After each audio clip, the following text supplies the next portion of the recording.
super selfies, up in your selfie game. There's actually a technical term for it, self-portraiture. And she's going to teach you how to win at selfies.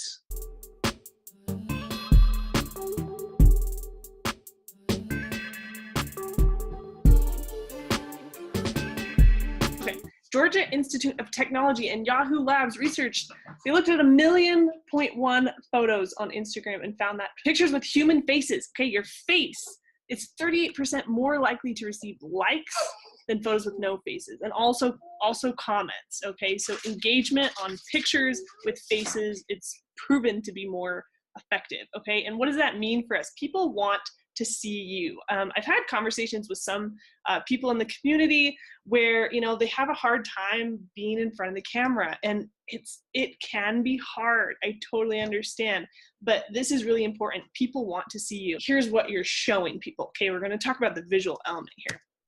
So here's some selfies that I took of myself when I was selling clothes online. Okay, and all of these are tripod and iPhone, okay? They're, you know, really simple equipment, but I had to learn very quickly how to take pictures of myself all the time because I have to show people these clothes and sell them. Same thing goes for, you know, our lifestyle businesses. We have to be able to show people the lifestyle we're talking about. These are 3 great examples of that. I mean, it's just an iPhone on a tripod, but I'm facing the light in each one of these examples, facing the light and directing the viewer's attention to whatever I want them to look at by how I'm posing, okay?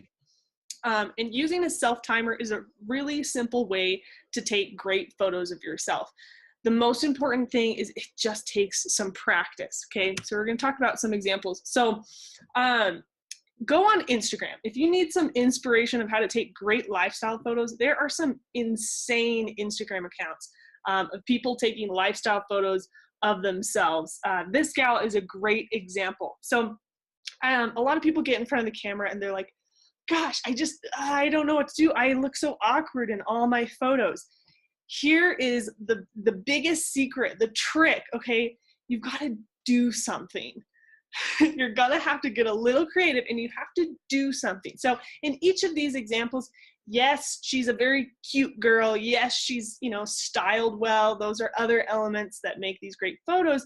But the most important part is that she's doing something. Upper left, you know, she's playing with her umbrella. She's walking down the street. And now let me tell you, none of these are just candid, okay? None of them are candid.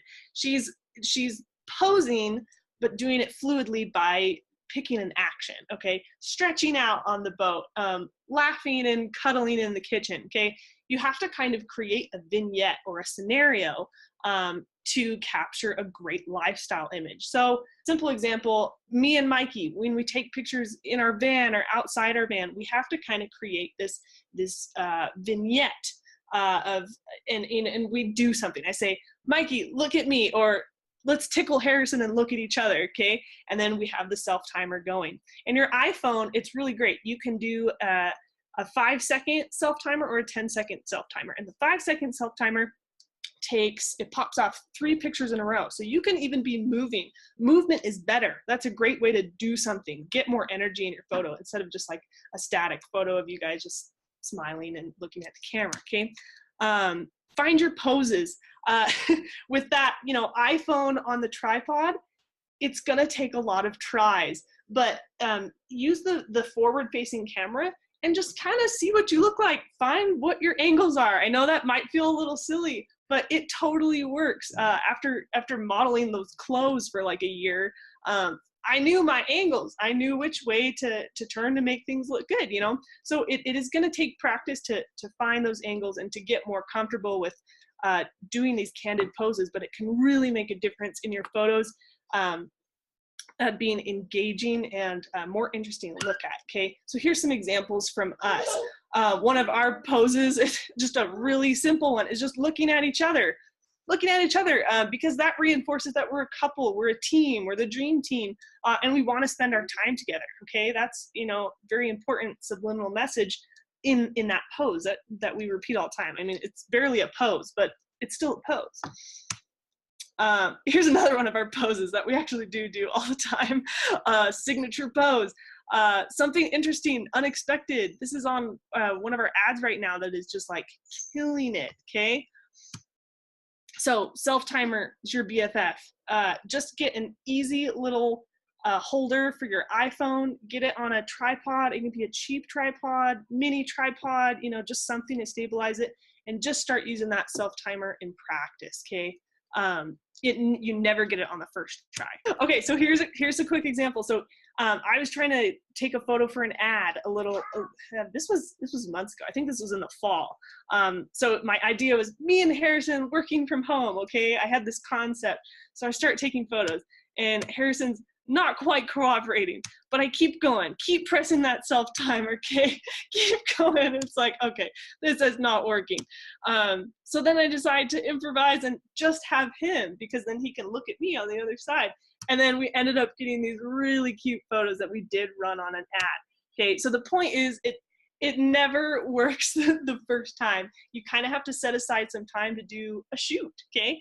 And, you know, gather what you need and just say, okay, I'm gonna go take some photos. And it's okay if a lot of them are crappy, okay? Most of mine are crappy. You only see my highlight reel, okay? So don't think that you're not doing a good job because you have like 20 crappy ones and one good one. That's the way everyone works.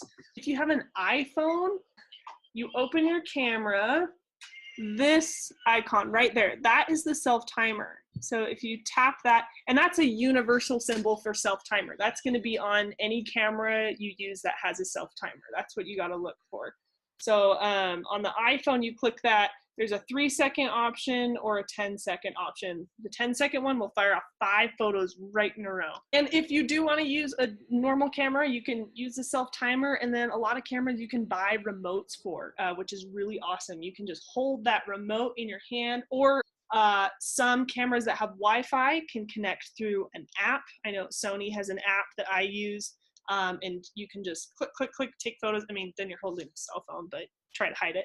But yeah, using remotes can really, really be helpful too.